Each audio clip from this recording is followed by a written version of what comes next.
If this final dream before the new is to be trusted, then all life follows the pattern of broken progression.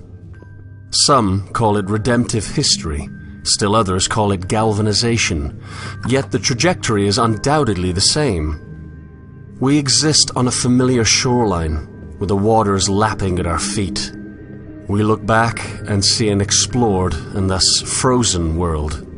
Then, as if subconsciously recognizing the need for change, we dive into a prison of even further inactivity. My prison was my only friend, it seems, but even he saw fit to spit me upon a new shore.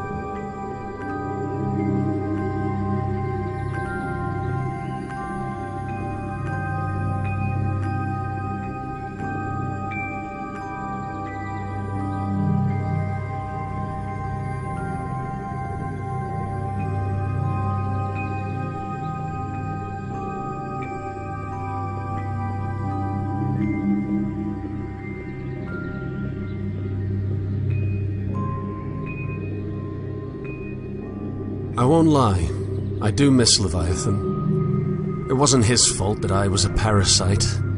But was he necessary at all? After being cast out, was devolution in his stomach the appropriate next step?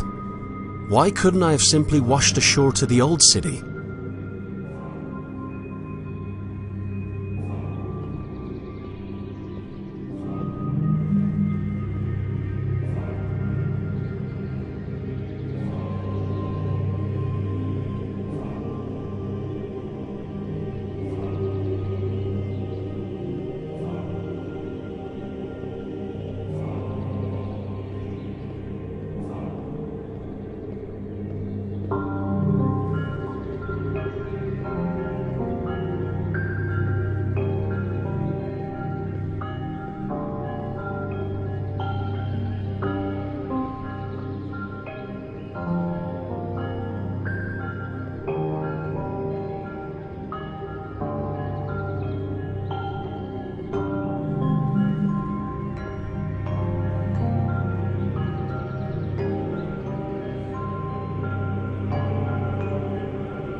Perhaps Leviathan existed for me to discover him, even if that which I explored was my prison.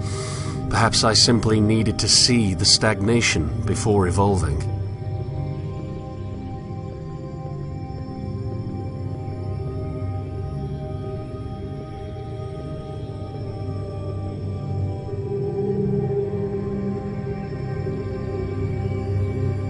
When I was a child, I was given a rowboat. I wanted to sail, so the universe built me a galleon. How unfortunate that, when I got older, I no longer wished to explore.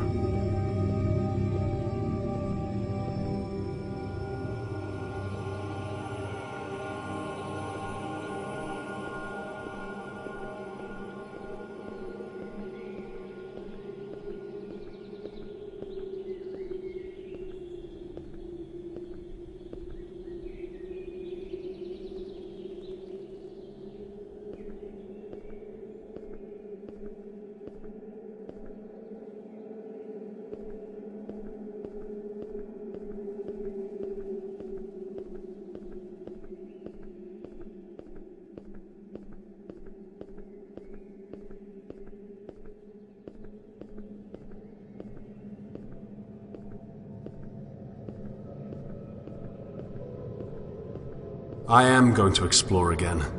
I'm going to board my vessel and sail into an unknown world to dream all the more. I'll leave this dream behind to feel the sand of other shores in my hand and let it loose as I travel inward towards newness. First, however, I'll make one last dive into abyss.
Here lies my captor, the great sleeping fish.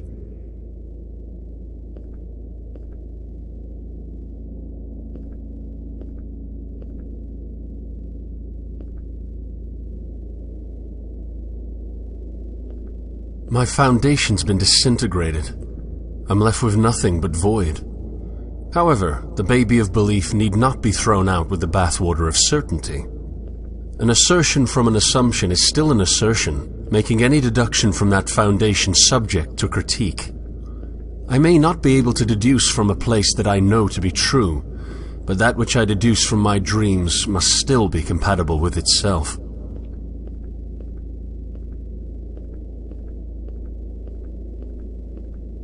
Like a child, I regressed with no end.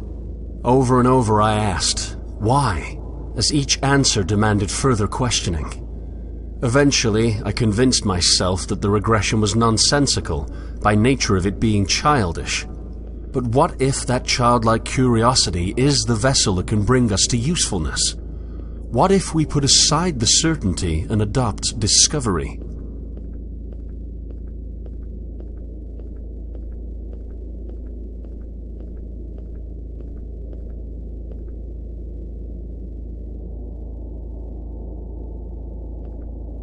I think I was wrong. Dover isn't where my dreams died.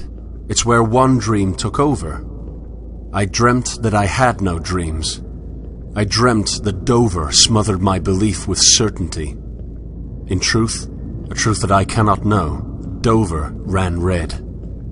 The dream of realism created a monopoly of comfortable stagnation that held me hostage until I could do nothing but cling to Leviathan's innards for safety. My belief was not truly killed, it was captured. One belief was deemed more true than another, and I convinced myself that I was correct. I convinced myself that I could be correct. What if this dream's monopoly was disintegrated? What if I could explore a multiplicity of dreams, never quite knowing which ones are a reality? Truth must be compatible with itself, but what happens when truth is unattainable?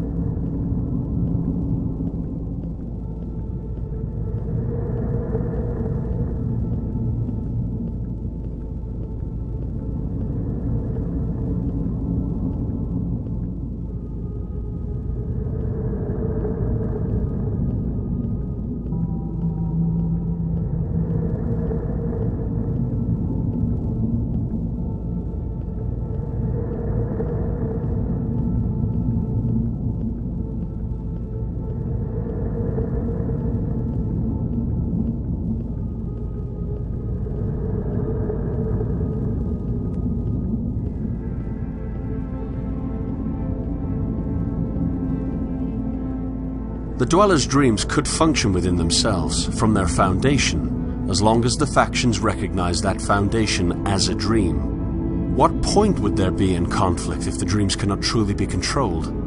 They have their dreams and they cannot assert which is superior. So why not sail?